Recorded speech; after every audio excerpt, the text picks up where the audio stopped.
Welcome to New Life Live with host and founder of New Life Ministries, Stephen Arterburn. New Life Live is dedicated to transforming lives one at a time, thanks to the giving hearts of you, our listeners. Our goal is to provide you with wisdom from God's Word to give you hope and help in life's hardest places. If you have a question you'd like to ask today, our phone lines are open. Call 1-800-229-3000. That number again is 1-800-229-3000. Now here's Steve. Hi there, and welcome to New Life Live. Joining me today, Alice Benton, Dr. Alice Benton. She'll be in a bit, but there already is Chris Williams. Hey, Chris. Yes, here and ready to spend some time with you, Steve. Well, I'm glad to be with you. I want to mention something. Yesterday, Mikhail Gorbachev died at age 91, and back in the days of Women of Faith, I was friends with Peter Lowe, who did his own conferences, and he asked me if I would like to go to dinner with Mikhail Gorbachev and Gerald Ford. And I said, yes. And so I went into this big room, and before I sat down, here came Gerald Ford and went around and shook everybody's hand. And then Mikhail Gorbachev came in, walked right up to me, and through his interpreter said, "Have I ever met you before?" Which I thought was a brilliant thing to do when you meet so many people you don't know. He went around the room to every person just like he had to me, and then we sat down, and I got to sit across from him and ask him questions about addiction in Russia and alcoholism. His daughter was there. She's a physician. Great, fascinating, wonderful time with him. But there was a big shot minister that came in, and unlike Ford, who went around the room, and Gorbachev, who went around the room, the Christian guy never acknowledged anybody was there except two people, Ford and Gorbachev.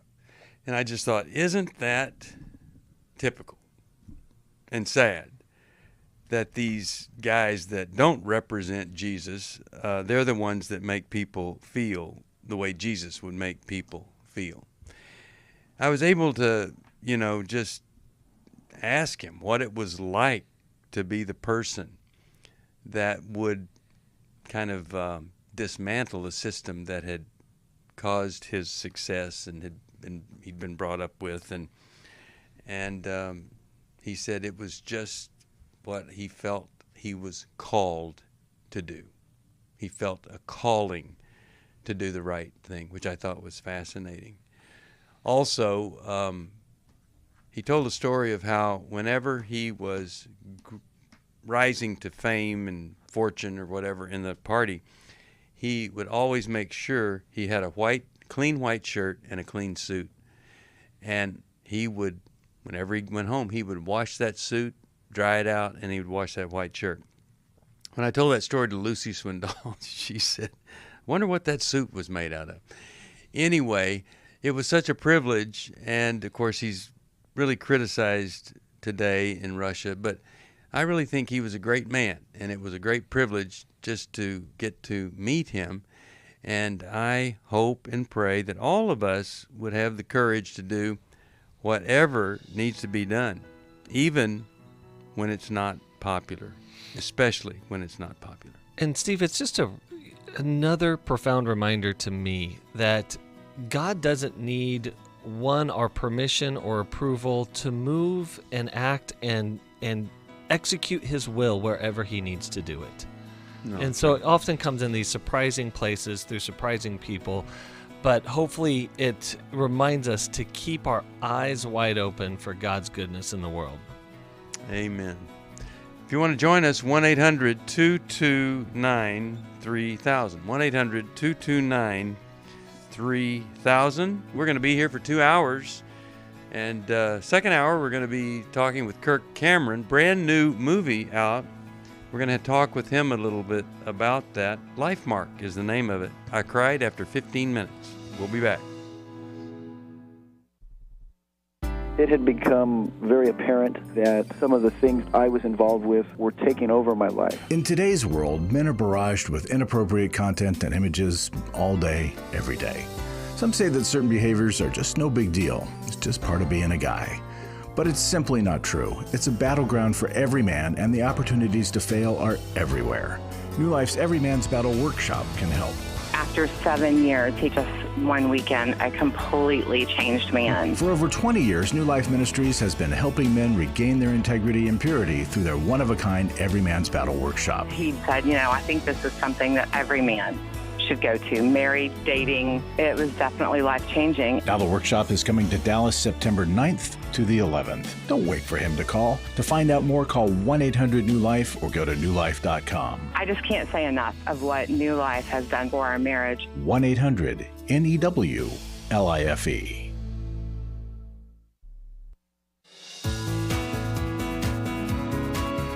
To find out more information about New Life or to order any of the resources mentioned on today's program, call 1-800-NEW-LIFE. Now back to New Life Live. We are back. Really glad you're with us here today. We've got a repurposed conference coming on. It's a life recovery conference, and I think a lot of people ask that question, can God use me? Can God still use me? Yeah, and we'll help you answer that question. By the way, if you think you're too small for God to use you, Zacchaeus was a wee little man, and God used him. And you can have an impact no matter how small you are if God's called you to do something. And if you don't think small things can impact your life, when was the last time you're laying in bed and a little mosquito showed up, buzzing by your ear? Small things under the power of God can have a tremendous impact, and if you want us to help you repurpose your life no matter what you've been through, well, it's going to be on September 24th. The early bird special ends September the 9th, and please come and join us. Also, before we go to the calls, Lumina, people are signing up because of the carpool special or road trip special. I forget which one it is. But if you and 3 others can fill your car, that's 4 people, a minimum of 4 people will give you an amazing price on a ticket, $59. It's about half price. And it's going to be a great time. So look at that at newlife.com and go to that Lumina banner, and you can find out all about it. We'd love to see you there. The theme is Where Women Rise. It's going to be great Bible teaching and great performance by Nicole C. Mullen and more. I hope you'll join us. Now, let's go to Sally. Sally's calling us from Bellingham, Washington. Great state of Washington. Hello there, Sally. How are you today? Hi. I'll be better after this phone call. Why is that? I'm a first-time caller. I've been listening for 23 years. I send you some money sometimes. I've learned a lot from you, and I've read most of the books you've recommended. The question is, I'll start with a question. Okay. What is the next step in my marriage? Just slight background, no pornography, no gambling, no substance abuse, fidelity on both parts, but verbal abuse and his temper is a problem, and now it got to a real big problem. Really? What happened? The situation was on August 14 when my 73-year-old husband of 38 years choked my partially mentally disabled 23-year-old granddaughter briefly, cutting off her airway in his anger. The scar on her neck was present for 10 days. I took photos on days 2 and 3. She has epileptic seizures every hour of her whole entire life, petit mal seizures. So she's mental cognitive difficulties. So my husband has finally, at this point, admitted to having a temper that got the better of him, and he's never done anything like this to physically harm someone. His reasons for his actions was to protect me from when this girl was disrespectful, obstinate, and disobedient. He said it was an accident, to which I replied, it's never an accident to put your hands around someone's throat. He did not mean to harm her. He did say my temper got the better of me. He's incredibly remorseful. I've never seen him so remorseful. He apologized profusely. He was upset with himself. He said, I even prayed to God asking for forgiveness and help. 35 years ago, I asked him for marriage counseling for his anger, and he then and many times since has refused. I said I was going to counseling. He said no years ago. I got them anyway in a couple years. What did you do about this horrible thing that he did? What did you do about it? At the time, almost nothing. I was a witness. I didn't know what to do. Yeah, but what have you done since then? Next to nothing, which is why I'm calling for help. Okay. And that's why my question is, what's the next step? We were in another city. Hold on. Yes. What has he done since that horrible incident? Okay. Nothing. So let me tell you. I'm going to ask Chris to give you some insight here, but let me tell you what really bothers me. There's lots that bothers me. Remorse. I hope the same as yours. Well, remorse over something like this is really meaningless if it doesn't cause somebody to do something to prevent it ever happening again, which he has not done. So here's my concern. What is going to happen next time? Will he kill somebody in a fit of anger because he got no help? He's already shown what he's capable of doing, which is horrific. And you don't even know whether or not he feels bad because he did this to her, or he feels bad because he looks bad. So something he feels must... bad 'cause he did it to her because no one else knows about it. Something needs to happen rather than you sit around and wait and see how bad is this problem going to get. Exactly. And I'm going to turn this over to... What's that? I have a plan, but I'm glad to hear What is your plan? What's your plan? My plan is to separate, take a break, to serve the purpose of getting tools, technique, training, help to come back together. So we were traveling. That's not what I want you to do. Okay. I'll let Chris talk to you because that's just going to delay him getting the help that he needs for his problem. It's not your marriage problem that needs to be addressed. It's his anger that is so out of control that he's cut off the airway of a child. So, Chris, what are your thoughts here? I'll let you. Yes, Sally, I think you're in actually a more dire situation than you actually realize, because you said this granddaughter, she's 23 years old, she's severely disabled. Is that correct? She's partially cognitively disabled. Oh, partially. So is she now? Is she still a dependent upon, meaning like a legal dependent on another adult, like her parents?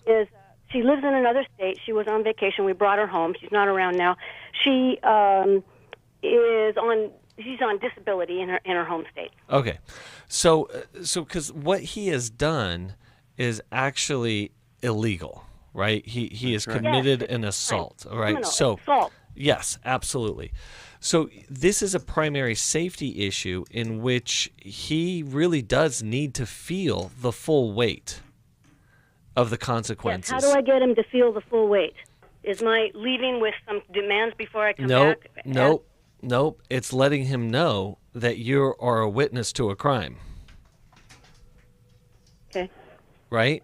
But also, Chris, if she goes to see a therapist and tells the therapist about this, the therapist is going to report it. Not necessarily. Not necessarily? Because of the age. So it's 23-year-old. So confidentiality is still in place here. There's no mandated report. But again, that we're still talking about something that is incredibly dangerous. And I would let him know that, that separation may not be, I'll go against what Steve was saying, may not be a bad idea, but it's for him to go seek the help that he needs to address this problem. I think they should separate, Chris, just to be clear, because out of safety concerns. But that should not be the focus. The focus should be while they're separated, he must get Yes. help, Yeah. a lot of help. Yep, absolutely. Absolutely. Alice is in the studio. Alice, what are you thinking? I want to go back to that reportable issue because it could be that because of her disability, depending on the level of the severity, it There you still go. may be reportable. A disabled adult of any age needs a Yes. higher level of protection. And Sally, as frightening as this is to say, we sometimes need to bring legal consequences to bear on family members who are unwilling to seek help or unwilling to acknowledge how severe their behavior is. And so I'd have you prayerfully consider whether or not you would consult with Adult Protective Services, which serves either elderly adults but also disabled adults for the safety of your granddaughter, even though she lives in another state. You might also she have... lives 1,000 miles away. It's more about your husband and his willingness to cross that boundary with a disabled adult. But it's also, of course, about the safety of your granddaughter, although she's not in close proximity. I'd also have you consider contacting the police department and at least consulting about it. Now, I'm not sure about this part of your story, but if your husband is refusing to get help for this, God's design is that the consequences for our behavior would change our level of willingness and motivation when we have a stubborn spirit and a blind spot about our own shortcomings. Okay, what So- would be in Go order, ahead. the least consequence to get his attention, the second and the third? I'd rather start with, do we agree you need help, and then before I go to tell anybody about it. Well, I think you have to be sure that you're safe. When you say to him, I've really been thinking about this, and this happened, and you never ever did anything other than feel bad. So I want you to know that I believe if I don't require you to do something, I'm actually enabling evil. I'm It's enabling... exactly what I think. Okay, Yeah. right. Okay, so And just I'm phrase it again. I'm going If I- to I'm going to phrase it again. demand. If I don't do anything, I am enabling. Yeah. So I'm going to demand that you do some things. Before I demand them, I'd like to give you a couple hours to think about what is it you need to do to help with your anger and rage. And then I'll give you a chance to do it. Otherwise, I'm going to demand some other things. And then if nothing happens, I don't think I have any choice but to report this. Because you are a danger to me and to other people. No, I don't believe that he is. In 38 years, he's never touched me in anger. But that's what I'm saying. See, you don't emotionally, yeah. know. You don't know what he's capable of. And That's what I'm saying. You can't assume everything's going to stay the same with you or anybody else. Alice. Okay. I'm worried about you, Sally, that you say with such confidence, he will never hurt me. Because the predictor of what will happen in the future is in part what he was willing to do to your granddaughter. And now his reaction to your request for him to seek therapy will add more evidence in one direction or the other. And so if he agrees to get help and makes that appointment and goes to the therapist, if he calls his granddaughter to apologize, if he speaks to her parents to acknowledge what he did and apologize, those did are all all that. signs of increasing safety. Resistance. Yeah, he apologized profusely, and he told the child's mother. Yes. So that's a very good sign in the right direction. And you need to keep gathering evidence of what kind of a man he's choosing to be at this point. So I'm very glad that he took those steps. But he needs to do something to repair the problem. So how do Okay, so I approach him and say, if So if I don't do anything- Sally, here's what you say to him. Okay. Husband, the pain that you're carrying inside of you is hurting the rest of us. And I'm no longer going to be in the way of the way in which you express your pain and anger. You need to go and deal with your pain and anger with somebody who can professionally help you out with that. And until you do that, I'm going to have to remove myself from the relationship. And here's how I would start that. Now that I know the full story, I would start with, I'm really proud of you that you that's good. apologized. That's good. I'm proud that you told her parents. And then I'd say, but you still have all of that pain and venom inside of you. And you need to get help for that. And I don't want to be with you until I feel like you have resolved all of that stuff. So I'd start with what he has done, and then I'd start with what's inside of him, like Chris was saying, and then you tell him he has to do something. Yeah, that's good, Steve. And if he doesn't do it, you have a responsibility to yourself, to the world, that you bring someone else in. Adult protective services, whatever it is. I came into this thinking that my husband was the cause of many of our issues. The New Life Intimacy and Marriage Workshop is coming to Dallas, Texas, October 21st to the 23rd. But after learning about our attachment styles, I understood how our past hurts were playing into our present problems. Join Steve Arterburn. It's been a dream of mine for a long time to help people to grow more intimately together, and we believe that everybody has room to grow in the intimacy level of their life. And Milan and Kay Yurkovich. We help couples understand how their attachment style is sabotaging their current relationship. And then we teach them how to create comfort in a relationship. And New Life's group counselors will help you focus on the area that will benefit your marriage most. To register or to find out more, call 1-800-NEW-LIFE. Here at this workshop, we had our first ever conversation without yelling, blaming, and accusing. 1-800-NEW-LIFE. I was really living a very anxiety-filled life. I turned on New Life, and the topic that day was about anxiety. And just by listening, I got relief. You can help New Life stay on the air by joining Club New Life today. When you sign up to support us monthly through Club New Life, we'll send you the new member thank you gift of the Life Recovery Bible personal size, the 1-year Life Recovery Prayer Devotional, the New Life Journal, a New Life pen and highlighter, and a New Life zipper tote to hold it all. Plus, there are ongoing benefits like access to the Club New Life video library, the monthly Club New Life CD or download, quarterly resources, free shipping on purchased resources, and discounts on workshops. Call 1-800-NEW-LIFE. That's 1-800-639-5433. Support Club New Life, and together we can help hurting people find help and hope in life's hardest places. Call 1-800-639-5433 to join Club New Life today.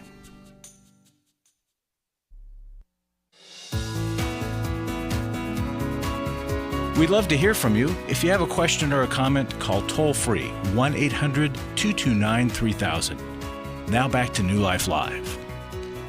We're back. I have a final comment here for Sally. There's something there that needs to be resolved. I don't know what that is. And here's the other thing. I've never met an angry person, male, that wasn't involved in pornography in some way, and I've never met a person involved in pornography that didn't have anger stuff there. So I would be really curious about that. And if there was any of that, in addition to what he's done, then at least every man's battle is there. But I want to tell you, this is just such a great example of how difficult life is. It's hard, it's complicated, and I just ask everybody to pray for Sally in a very, very tough situation, that she'll have wisdom and strength and courage to do the right thing. All right, let's go to Norm. Norm's calling us from Pittsburgh, Pennsylvania. Listens on Sirius XM satellite radio. It's channel 131 every day, every weekday, 1 p.m. Eastern Time. Hello there, Norm. How you doing? I'm doing well. Yourself? I'm doing pretty well. It's always difficult with Alice and Chris together, but I find ways to cope with it. How could we help you? With the help of Jesus, Steve. With the help of Jesus, I get through it. Yeah. But how are you? How could we help you, Norm? I kind of got a different type of question that and I just wanted to get your perspective on Freemasonry. Now, the reason I ask is I've been a Mason for almost 30 years, and I see nothing evil in it at all. Yeah. But there is an online pastor that me and my wife listen to, and he is dead set against it. He swears it's idolatry and an evil cult, and now my wife wants me out, and I'm like, he's wrong. I'm like, it's not like there was a Methodist church that I belonged to, and the pastor was a Mason. We used to go to meetings together, but it's got me conflicted. Yeah, inside I get it. As to, is there anything right wrong? Alice has a thought here about what you're saying there. Alice, go ahead. Norm, how far have you advanced in the degrees? I'm a third-degree Mason. I was a 32nd degree Mason, but I kind of got out of that because the lodge was so far away. I never had time to get there, and it's an extra membership fee, so I dropped that one. But I'm a third-degree Mason. I ask because my understanding is that the oaths that are taken in the higher degrees, although there is some biblically based wording to the oaths, also make commitments to other names that are not clearly God or Jesus Christ. And so my concern is that in a subtle and secretive way, some of the symbolism, the names to which you ascribe your loyalty, and the actions taking, although symbolic, involve a lot of images of death, involve coffins, and involve making oaths. Now, I believe that in the lower levels of Freemasonry, it's a fraternal society that does good and allows for a brotherhood and a sisterhood and community. But the Bible warns us against taking oaths and tells us to be so cautious with our words and our promises that we make. And so I share your wife's concerns that the farther you advance in degrees, I'm not quite sure what people are committing themselves to with those promises that they make. Now, I've got a perspective here. And my dad was a staunch Southern Baptist. I've told people so staunch that when Coke started being made in cans, my brothers and I weren't allowed to drink canned Cokes because he's afraid people would think we were drinking beer. Well, we were drinking beer anyway. But anyway, I'm just telling you, he was a committed man. When he died, they called him Mr. First Baptist Church of Bryan. The choir was full. The church was packed. This was a very dedicated Christian, and he was a Mason. Right. All of the things that might be wrong with it, my father would never participate in something that he knowingly knew would replace God or be evil or anything like that. And I think if there is something in the upper levels that you could point to that's evil, my father never did that, and he really thought it was kind of, he didn't go to college, and so it was kind of like a fraternity he never was in college because he didn't go. And he really believed that they did good things. And it certainly didn't replace the church, because I'll tell you, anything that anybody could do in church, my dad did it. He was the closest thing to being the senior pastor without being a pastor. So I'm just making the point that sometimes, even let's just say it was evil or it was a cult, there are people that unknowingly are involved in it. If you have a conscience and you get involved with it and you discover some things, like Alice is saying, that you're asked to make an oath to something that you don't believe in, then don't. But I just don't want to write off every Mason that wants to be part of that group or is part of that group, because they do some great things. I took one of my favorite classes in seminary was about cults, and well, this was in there along with a lot of other organizations. So I don't know, it's a tough one. I just don't think everybody that's in there is aware of anything, or they're not doing evil things. There might be some things that are. I don't know. I'm not a Mason, but it does cause me to want to. For most of my life, I've been dealing with an opiate addiction. Why is opioid addiction quickly becoming one of our nation's biggest killers? Maybe it's because it isn't only those who are addicted who are in denial. We did what I see so many parents do, is it can't be an addiction. There's something medically wrong. It's impossible to solve a problem when you don't know what you're up against, and families will try to find any explanation except the one that will put them on the right path. Alcoholism and drug addiction is a family disease. It doesn't affect just the individual. If someone you love is abusing painkillers, know what you're up against. It's time to admit its addiction and seek treatment.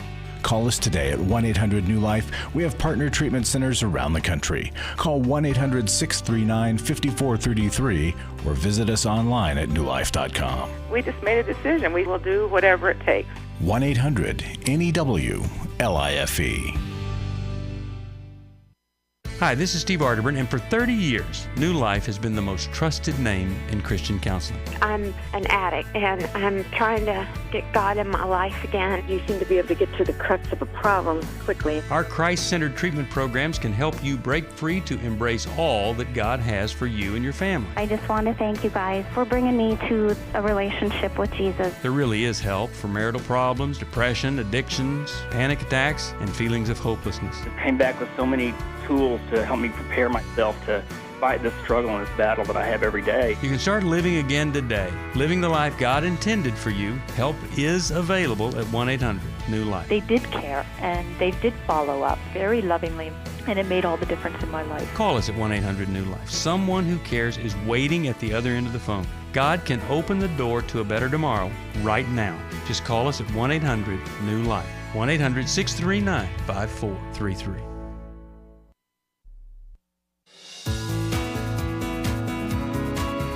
We're glad you joined us for New Life Live. To be a part of the program, call 1-800-229-3000. Now back to New Life Live. We're back. I'm going to find a copy of Toxic Faith. I'll send it to you, Norm. I think that it will help you there. When that book came out, it was on the cover of Publishers Weekly, and I'll tell you, anything that's not of God, I think I wrote about it in that book. And really, it's more about churches that are involved in a toxic faith than organizations. But it's a tough thing, and the only point I'm trying to make is my dad sure didn't know of anything that was evil about it, and he would never make an oath to anyone but God. I suspect there are other people like that. And then I know that there are people that absolutely have proof beyond a shadow of a doubt that everything in it is cultic. But my dad would never, ever be part of something that was cultic, knowingly part of it. And Steve, the inside of all of us is a need and a desire to belong, to be a part of and belong to something, and that's a need for relationship, and it's a need for community. And in our hyper-individualistic world that we live in here in the West, I think we drastically underestimate the impact of the company that we keep, if I can use a proverb in there. And that this is a matter of the heart, of what are we lending our heart to, and who are we lending and exposing our heart to, and how does that form us? And I just think it takes some wisdom and some work to be like, hey, whether it's the people I do golf with or some other club or organization that has some sort of formative impact on me, and I got to know what that is. Yeah. And we all have idols in our lives, whether it's a fraternity we belong to or my workaholism, my alcoholism, my workoutaholism. We all idolize things. And on a regular basis, on a daily basis, we need to decide yet again, Lord, you are my only master, and I vow myself only to you. It's a constant cleanup process through our whole lives. Totally. Well, speaking of ism, Larry Sonnenberg. Larryism. He is a helpaholic, and he just helps people, and it's become an ism to him. Larry, what do you have for us today? Thanks for being here, as we've offended everybody we possibly could. Well, I want guys to sign up for Every Man's Battle next week, but I'm not going to talk about all that. Just a quick reminder. I have a testimony about how this radio program has made a difference. I began listening to New Life on the radio 30 years ago as a young mom of 3 girls. At the time, I was in a dysfunctional marriage that I kept thinking I could fix. As I listened to the call-ins, I was comforted to hear others struggling with the same things I was. I was struck by the compassion, insight, and love of God the callers received. Fast forward 20 years to the end of my marriage. Listening to New Life continued to be a constant. I drew strength in truth. Around 2010, I went on a cruise to Alaska with New Life. I was comfortable as a single adult as you provided a group for singles at activities. It was at this time I became a Club New Life member as I realized the importance of this ministry. I was faithfully listening to a Club New Life CD when I heard how women who go through sexual betrayal have significant emotional wounds. Upon hearing this, I registered for the Women in the Battle conference. And there I realized many lies I believed about myself and my ex. I'm so grateful to God who has healed me emotionally and including the PTSD in me. I know He's used your ministry to do this. I'm so grateful for your ministry and honored to be one of your supporters. Well, that's a great, wonderful testimony to radio and how it connects people with the kind of help that they can get. Now, Larry, how can somebody help us best? Just go through the different ways somebody can help this ministry. Well, the best way is to help us financially, and then come to a workshop and to share your friends about New Life. We're the best kept secret in the country, I think, and we shouldn't be. It should be on buses and bumper stickers and flagpoles everywhere, and it's not, and you can help spread the word. But the finances are a really important part of it. I always say it's the first domino that has to fall for all the other stuff that we do to take effect. Well, Larry, one of the things that I've always loved about being part of New Life is that everything we do here is to drive to the mission. And it's to take the vehicle to the mission of helping people discover, again, help and healing in life's hardest places. Partnering with Christ in bringing healing and health to the world. But every vehicle needs fuel, and that's margin. So for us to be able to continue this amazing mission, we need help with our margin. And so we're asking, in partnering with bringing help and healing to life's most difficult places and hardest places, that you help keep that fuel in the tank. Amen. Thank you. The other thing I liked about this testimony was the way things were woven throughout. She listened to the radio, then she went on a cruise, and she felt safe there. And because she felt safe, she learned a little bit more about New Life. She joined being a giver. And when she was a giver, she heard the CD, and then she heard about the workshop, and it was just a lot of things woven into that testimony. So, yeah. Well, it points to the fact that the most important ministry we do is radio, and that connects people to the other things that we do, and we're getting to do some really great things.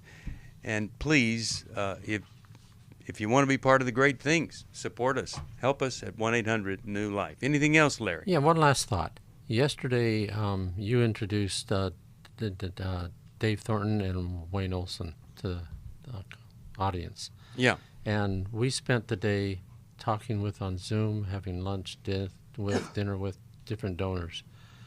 And there was a common theme, and it was these guys, I think, were a little bit surprised. The common theme was it all had to do with radio. Everybody listened to radio. Yeah. And radio changed some of them without ever going to a workshop. So thank you for listening. Thank you for giving. Thank you, Larry. 1-800-NEW-LIFE will send you a copy of either Understanding and Loving Your Bonus Children or Understanding and Loving Your Kids as a Single Parent. That would be our gift to you. Let's go to Lisa, Mobile, Alabama. Sirius XM is where she listens. Hey, how are you today, Lisa? I'm good, Steve. How are y'all? Doing okay. How could we help you? Okay. I have an issue with my son and daughter-in-law. They live with us with my 4 grandchildren, ages 13 to 4.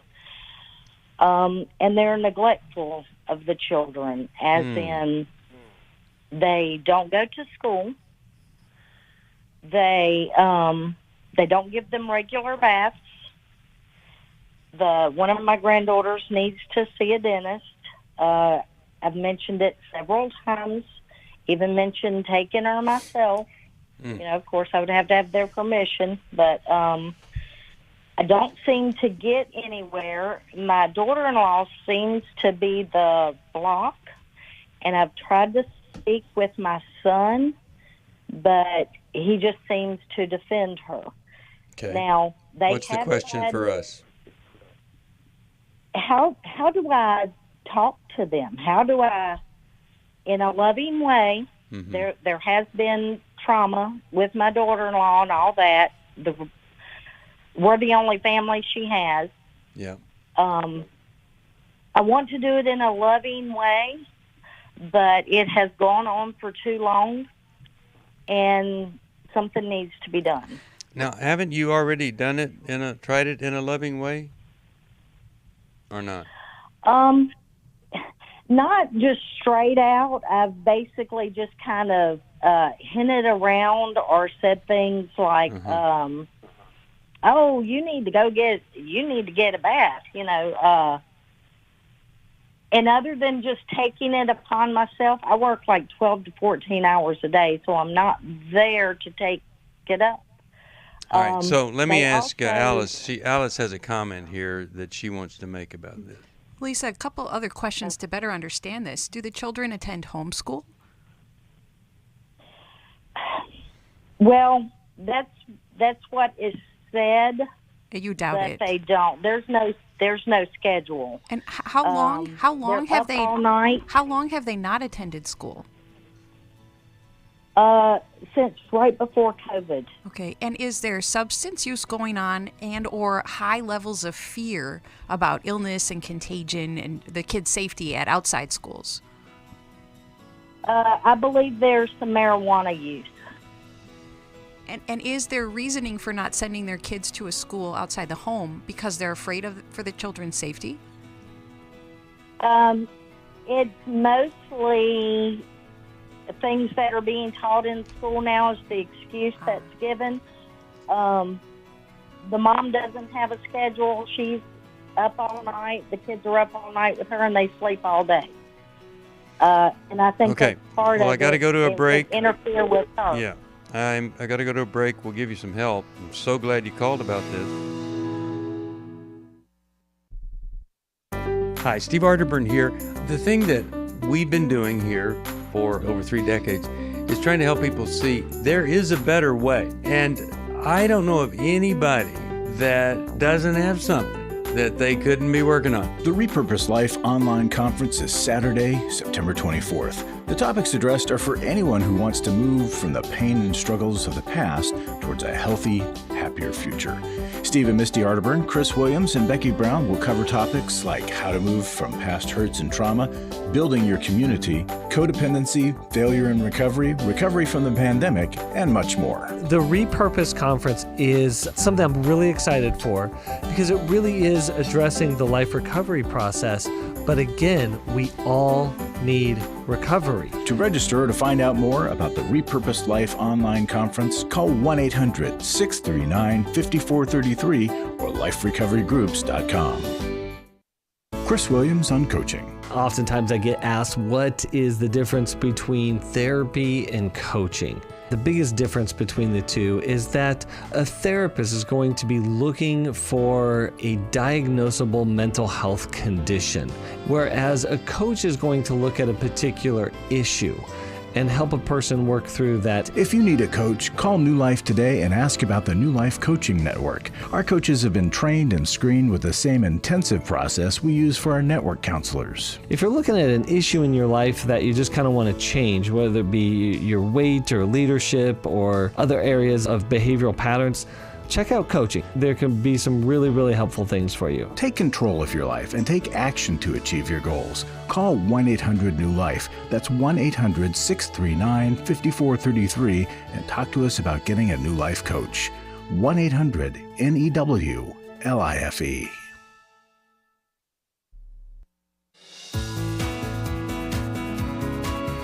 To find out more information about New Life or to order any of the resources mentioned on today's program, call 1-800-NEW-LIFE. Now back to New Life Live.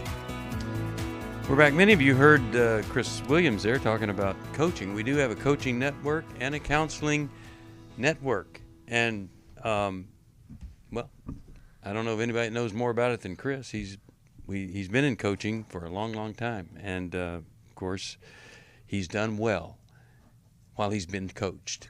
He's coached a lot of other people. Well, all right. Ironically, I was talking to my coach this morning, and it was super helpful. Good. Yep. Yeah. Well, I'm going to be talking to my counselor tomorrow about this time. So we believe in getting help for yourself in whatever way you need to. We've got a great, great network of coaches and counselors at 1-800-NEW-LIFE. Now, we're talking to Lisa. And we've got a really, really sad situation. It's not just that Lisa knows about kids being abused in the home of son and daughter-in-law. The son and daughter-in-law are living at home. Lisa, why are they living at home with you? Why are they in the house with you? Her mom passed away. They were buying that home from the stepfather. I'm not sure all exactly what happened, but the stepfather put them out. And how long have they lived with you? Since February. Okay. Do they have any plans of moving? Well, they said that they did at first. Now, my son sometimes will jokingly say he's home for good. I think he likes the fact that we are kind of there watching out. So, well, I guess so. Because he works as well. Yeah, I would think so. Free babysitting, all of that.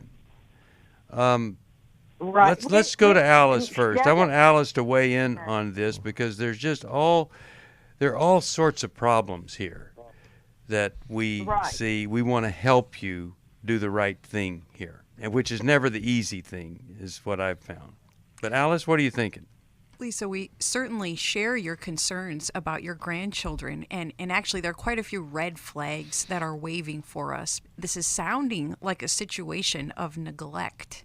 Not getting the medical attention, everything else that you have mentioned could have lasting, very detrimental effects on your grandchildren. And I know that's why you're calling. And I believe that action, swift action, is required. I would invite your son and daughter-in-law to receive help, and I would offer to link them up with a clinician there in your area. If they're willing to get help and quickly, have that appointment quickly, that would be a very good sign of their willingness. And if they are not willing, I think that you need to be prepared to call in a social worker to have the children's safety evaluated, because we want to be cautious about assumptions. Maybe they're doing more homeschool than you realize. Maybe your standards of cleanliness are different than theirs. And yet we are seeing significant warning signs that the kids are being neglected. Yeah. Chris, your thoughts here? Yeah, Lisa, I think you're in a much dire situation. I mentioned this to Sally. More dire than she's aware of. Yeah, way more dire than you're aware of, because you're housing neglect. You're housing an abusive environment. And we typically think of abuse as a verbal attack, a physical attack, a sexual attack. But neglect has profound effects on people, especially children, and it has to be addressed. And so it sounds like your daughter-in-law is carrying a lot of defensiveness.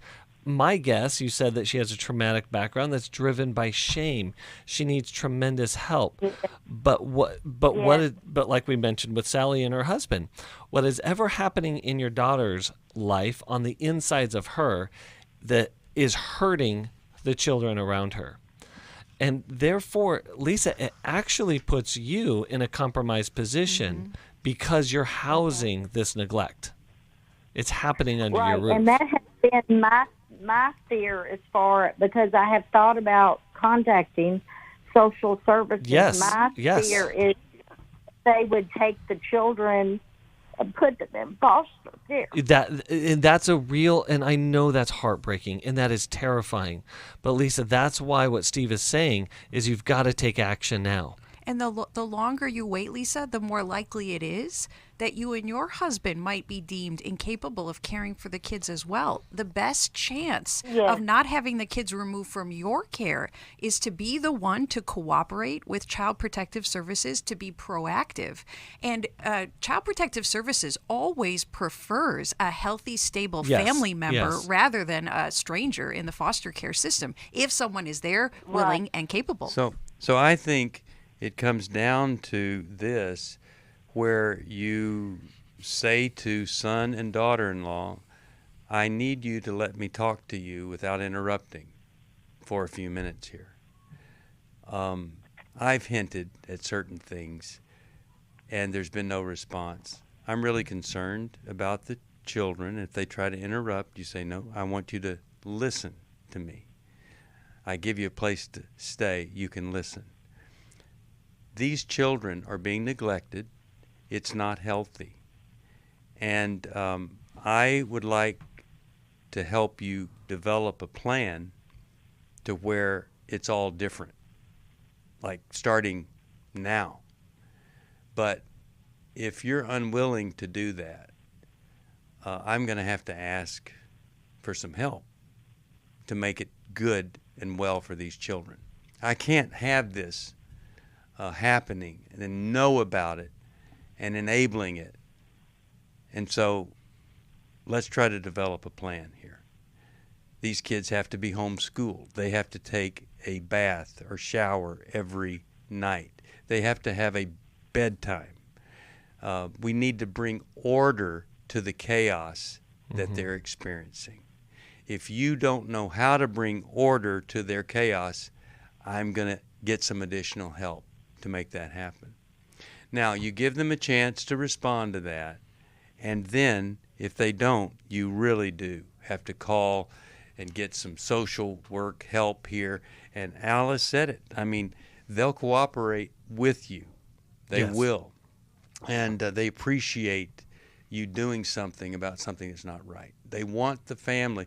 A lot of people complain that they're always wanting the family to stay together when sometimes it'd be better if they didn't, but that is what their ultimate goal is. All right, we are just out of time. Yes, Alice, one final quick comment. When we look at parenting styles, neglectful is actually the most detrimental and sets children up for the highest likelihood of addictive behavior, violent behavior, and emotional instability. It is a very serious issue.